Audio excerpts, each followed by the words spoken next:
Cancer, hi, welcome to Mystic Queen PH at ito ang inyong weekly reading for April 8 to 14, 2024. This is a general reading, just take what resonates. Watch your Sun, Moon, Rising, Venus for other messages, and thank you sa lahat ng mga sumusuporta dito sa ating channel. Just a reminder, gamitin nyo lamang ang reading na to bilang gabay. Pa-follow, like na rin ang ating Facebook at TikTok. Lahat po yan Mystic Queen PH. Like, share, subscribe. Turn on post notifications para lagi kayong updated sa ating mga readings. And if you're interested in private readings, meron tayong link sa description at sa pinned comment kung paano makapag-book. Okay, Cancer, let's see weekly energies for you. For Cancer.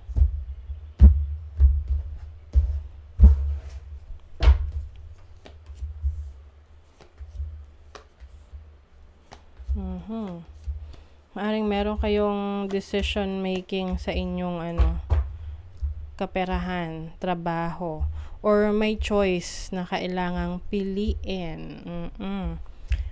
Overall energy, bottom of the deck, 10 of Cups. So this is happiness.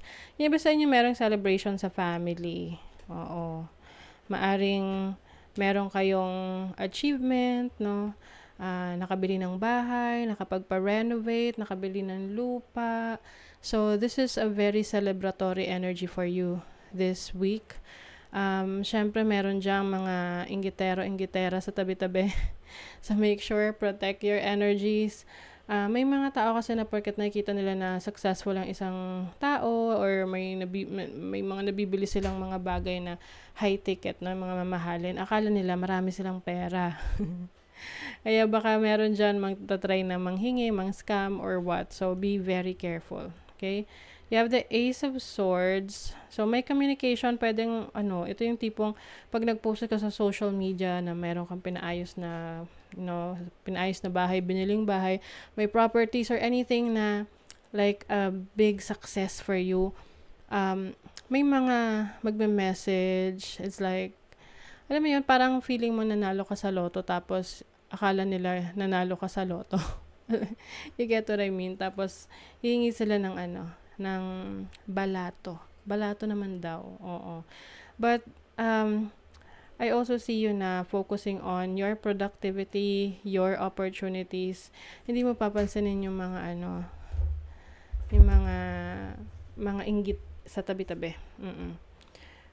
So, you have the Two of Pentacles as your overall energy. Marami kang kailangan gawin, asikasuhin. Some of you pwedeng napapagod na sa trabaho or merong isang work or career or business na nakakapagod na para sa'yo.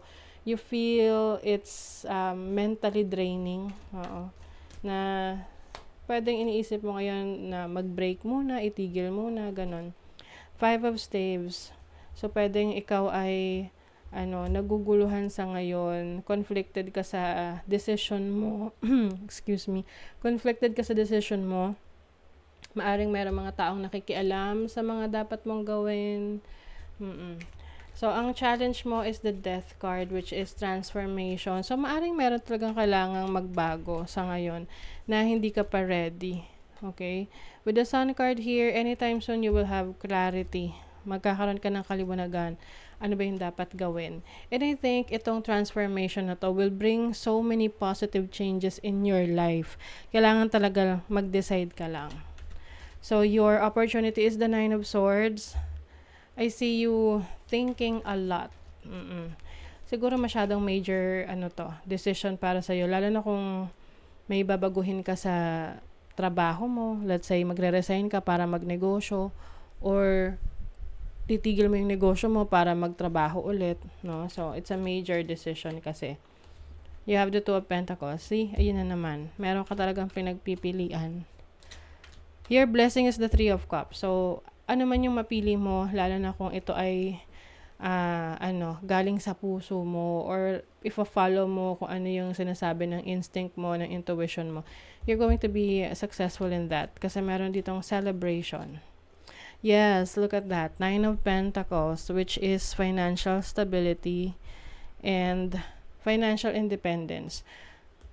kailangan mo lang, minsan kasi natatakot tayo sa mga ile-let go natin, especially halimbawa trabaho, kasi yung iba, um, ang tingin sa trabaho is ito ay stable kasi pag pumasok ka, may sweldo ka, 'di ba? Merong mga benefits and all. Pero sa totoo lang, nothing is guaranteed naman eh. Kahit sa trabaho, kahit regular ka na sa trabaho, pwede kang ma-lay off dahil sa nagka-problema financially yung company, mga ganon, no? So, kaya parang iniisip mo ngayon, ano ba yung makakabuti sa'yo? What do you need to do moving forward? And I feel like merong energy sa'yo ngayon na nagsasabi na sumubo ka ng bago. Oo. I-follow mo yung passion mo. And I think this is going to bring you a lot of opportunities. Yung iba sa inyo, babalikan nyo ang inyong dating trabaho or dating pinagkakakitaan or yung mga bagay na parang pangarap nyo ng bata kayo. Yun yung ipupurso nyo. Seven of Pentacles. This is going to be worth it para sa'yo. Pagtanggal ng limitation sa iyong kakayanan.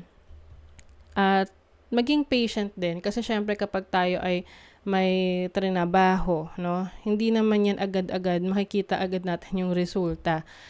It takes a while, no? Bago to ma-develop, bago ma-process dahil syempre may kailangan pagdaanan, no, na proseso.